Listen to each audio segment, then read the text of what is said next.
Hi hello नमस्कार. मी काजल तुम्हा सगळ्यांचं परत एकदा आपल्या आजच्या व्हिडिओमध्ये अगदी मनापासून स्वागत करते. चला तर आज मस्त असं तोरण बनवूया. त्यासाठी मी तो एक पेपर घेतला आहे, त्याला ना डबल फोल्ड केलं आहे, मध्ये म्हणजे घडी घातली.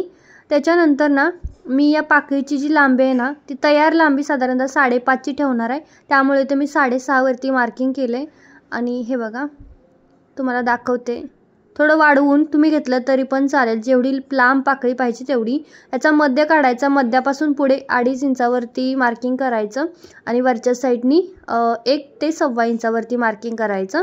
आणि इथून बघा असं हे ड्रॉ करून घ्यायचं, जसं आपलं पान असतं ना आंब्याचं पान, तशा शेपमध्ये ड्रॉ करून घ्यायचं. हे बघा आता हे पान अगदी व्यवस्थित तयार झाले. जास्त फुगीर पान करायचं नाही आहे. फुगीर जर झालं ना मग ते चांगलं दिसणार नाही. त्याच्यासाठी पान व्यवस्थितच झालं पाहिजे. तर हे बघा माझे ते पान रेडी झाले.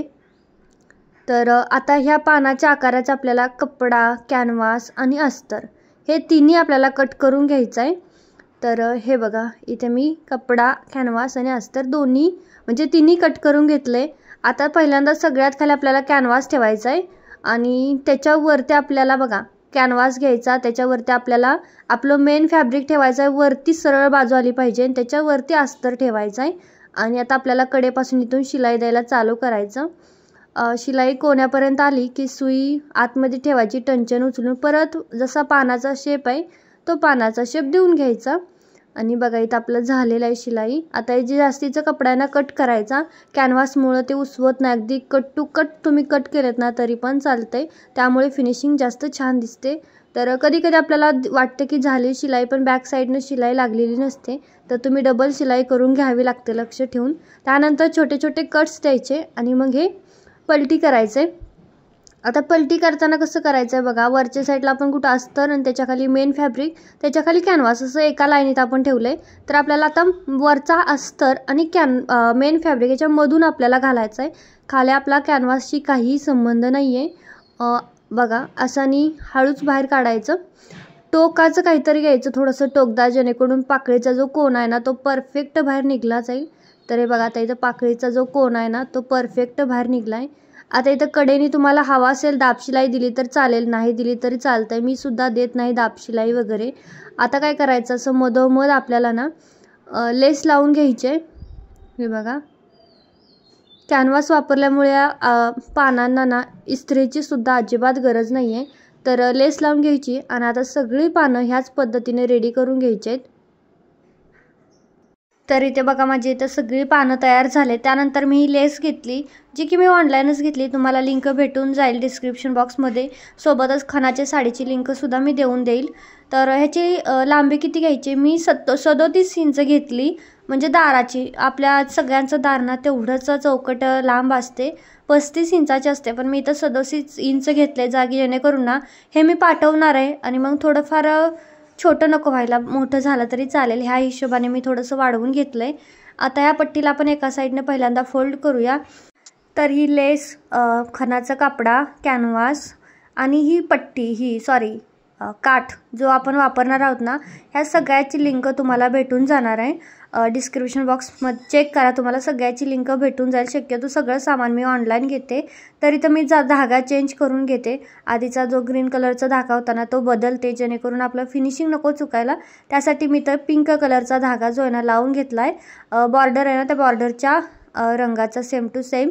तर फिनिशिंगमध्ये ना ही एक गोष्ट पण खूप महत्त्वाची आहे. आपण काय करतो, फ्रॉकच्या ह्याच्यावरती लेस लावायची असते, लेसला आपण काय करतो ना गोल्डन न वापरता जो धागा आपण चालवतो त्याच धाग्याने लेस लावतो, त्याच्यामुळे ते चांगलं दिसत नाही. तर शक्यतो कोणती लेस वगैरे लावताना किंवा काही पण असेल ना त्यावेळेस ना मॅचिंगच धागा घ्यायचा. दोन्ही साईडने मी इथं फोल्ड केलं आहे. आता ह्याला बघा असं डबल फोल्ड केलं आहे. ह्याच्यामध्ये कॅनव्हास घालायचं असेल तुम्ही घालू शकता, पण ही जी काही बॉर्डर आहे ना ती जाड होती, त्याच्यामुळे इथं मी कॅनव्हास वापरणार नाही आहे. हे बघा आता पहिल्यांदा मी लॉक केलं, तिथून आता एक एक पाकळी लावायला चालू केलं आहे. मी इथं अंदाज घेत घेत पाकळ्या लावते. मध्ये ना एक लटकन बसलं पाहिजे, दोन्हीच्या मध्ये एक लटकन राहिलं पाहिजे, असा थोडासा अंदाज घेत ना मी सगळ्या पाकळ्या एक आता जॉईंट करून घेणार आहे. आपले डबल फोल्ड आहे ना, मग फोल्डच्या मध्ये आपल्याला पाकळ्या ठेवायच्या आहेत, म्हणजे खालून एक पट्टी राहिली आणि वरून एक, आणि शिलाई दबली जाईल, त्याच्यामुळे आपलं कुठूनही धागा निघणार नाही किंवा मग फिनिशिंगही चुकणार नाही, सेम टू सेम येईल. आणि एका तोरणामध्ये शक्यतो ना 8 ते 9 पाकळ्या लावायच्या आहेत. 10 वाटलंच तरी लावा, पण कमी नको लावायला. लांब लांब जास्त पण गेल्या ना मग ते खूप असं लांब लांब लावल्यासारखं दिसतं आणि त्याला एवढा लूक येत नाही. शक्यतो 9 पाकळ्या परफेक्ट आहेत एका तोरणामध्ये. तर आता सगळ्या मी पाकळ्यांना अशाच एकाला एक सगळ्या जोडून घेते.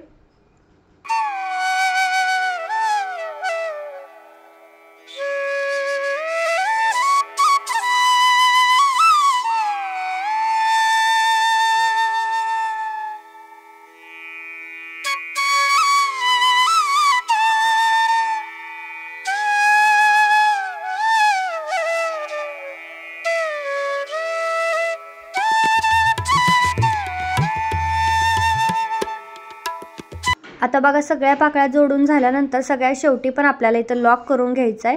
आणि आता इथं आपलं ओपन आहे ना, तर ओपनच्या आतमध्ये आपल्याला दोरी थोडीशी लटकवण्यासाठी तयार करून घ्यायची आहे, जे आपल्याला खिळ्यामध्ये अडकवण्यासाठी. तर हे बघा असं आपण जशी दोरी बनवतो ना तसंच मी इथं डबल दोरी घेतली. थोडासा बाहेर साईडला पार्ट ठेवायचा खिळ्यामध्ये अडकवण्यापुरता आणि बाकीच्या आतमध्ये टक करायची आपल्याला दोरी आणि मग लॉक करून घ्यायचं आहे. हे बघा फिटिंग करून नंतर बाहेरून लावलं ना तरी पण चालतंय, पण हे फिनिशिंग चांगलं दिसतंय म्हणून मी आतल्या साईडनेच दोरी टक केली. आणि त्याच्यानंतर वरच्या साईडने तुम्हाला वाटते की गरज आहे शिलाईची तर इथं शिलाई करायची, नाहीतर नाही केली तरी अजिबातच फरक पडत नाही आहे. जसंच्या तसं चांगलंच दिसतं जरी वरून शिलाई नाही केली. किंवा मग दोन्ही साईडनी 2 अशा लेस लावून घेतल्या तर अजून त्याचा लुक जास्त छान दिसेल, जो की मी नंतर लावल्या होत्या लेस. त्याच्यामुळे मग नंतर मला वाटलं की लेस लावूयात म्हणजे अजून थोडासा लुक चांगला दिसेल आणि थोड्या वेगवेगळ्या लेसेस वापरल्या ना तर अजूनच छान दिसेल. त्यानंतर सेम ह्या साईडला सुद्धा सेम तसंच आपल्याला लावून घ्यायचं आहे. छोटीशी नॉट लावून घ्यायची आहे बघा. लॉक करायचं चांगलं म्हणजे लवकर निसटणार नाही त्यासाठी. तर बघा आता इथं हे तयार झालंय. थोडंसं प्रेस करून घ्यायचं म्हणजे ते कडक होऊन जातं आणि तणलं गेलं ना की आपोआप कडक होतं. आता जे थोडंसं असं गोळा झाल्यासारखं दिसतं ना तर तसं अजिबात दिसत नाही. तणलं गेलं ना मग ते अगदी परफेक्ट होऊन जातं. तर चला आता आपण ना त्याला थोडंसं डेकोरेट करूया म्हणजे ते अजून चांगलं दिसेल. त्यासाठी मी इथं ना पॉम्पॉम घेतलेत आणि हे पॉम्पॉमसुद्धा मी ऑनलाईन घेतलेत आणि हे जे मणी आहेत ना ते मनीसुद्धा मी ऑनलाईन घेतलेत. तुम्हाला सगळ्याची लिंक डिस्क्रिप्शन बॉक्समध्ये मिळून जाईल. तर पहिल्यांदा एक पॉम्पॉम घेतला आहे, त्याच्यावरती एक मनी अटकवला आणि मग आता इथं व्यवस्थित लॉक करून घेते. हे बघा असं. आणि मॅचिंग धागा वापरायचा म्हणजे एवढं दिसत नाही आपण कुठे गाठ वगैरे मारली ना ते अजिबात दिसत नाही. त्यासाठी हा व्यवस्थित पॅक करायचा नाहीतर पॉम्पॉम खाली निघून जायचं. त्यासाठी परत गाठ मारायची. आता आपल्याला परत दुसरं लटकन तयार करायचं आहे मध्ये लावण्यासाठी. तिथे सुद्धा आपल्याला पहिल्यांदा एक पॉम्पॉम टाकायचा आहे, त्याच्यानंतर 5-6 मणी टाकायचे. जेवढे लांब तुम्हाला लटकन पाहिजे त्या हिशोबाने टाकलं तरी चालतंय. आणि ह्या मण्यांची जी आहे ना ती एक माळ 10 रुपयाला अशी पडते. ह्याच्यामध्ये साधारणतः 10 ते 15 लाईन होत्या. त्यातली एक लाईन आपल्याला काहीतरी 10 रुपयाला येते. तर मी ते सगळे मोते आहेत ना ते आतमध्ये बघा असे टक करून घेतात. जेवढे पाहिजे तेवढे, पण सेमच घ्यायचे सगळीकडे, नाहीतर इकडे 4 घेतलेत तिकडे 5 घेतलेत असं नाही करायचं. तर हे बघा एवढे मी मने इथं टक करून घेतलेत. आणि आता हे आपण इथं मधोमध असं इथं शिलाई करून घेऊया. याला दोरा बारीक घ्यायचा जेणेकरून ते दिसत नाही, नाहीतर मग ते लगेच दिसतं. त्यासाठी दोरा शक्यतो बारीकच घ्यायचा आहे. हे बघा हे आता मी इथं पॅक करून घेते. आणि सेम आता सगळ्या पानांना आपल्याला असंच डेकोरेट करायचं आहे. फक्त पॉम्पॉम आणि मोती लागणार आहेत. आणि ज्या काठ असेल ना त्या काठाच्या कलरचा शक्यतो पॉम्पॉम घ्या म्हणजे अजून छान लुक येतो. तर इथं कस्टमरने सांगितला होता त्याच्यामुळे मी इथं ऑरेंजच सिलेक्ट केला आहे. आणि खूप जास्त सोपं आहे हे बनवणं. फक्त टाईम खूप लागतो कारण की नाजूक काम आहे त्याच्यामुळे हाताने सगळं करावं लागतं. शिलाईचं मशीनवरचं तर पटपट होऊन जातं, पण जे हातानं करायचं ना त्याला खूप टाईम लागतो. तर कसं वाटलं याचं कटिंग आणि स्टिचिंग मला कमेंट करून नक्की सांगा. आणि व्हिडिओ आवडला असेल तर लाईक करा, शेअर करा आणि चॅनलला नक्की सबस्क्राईब करा. Bye bye.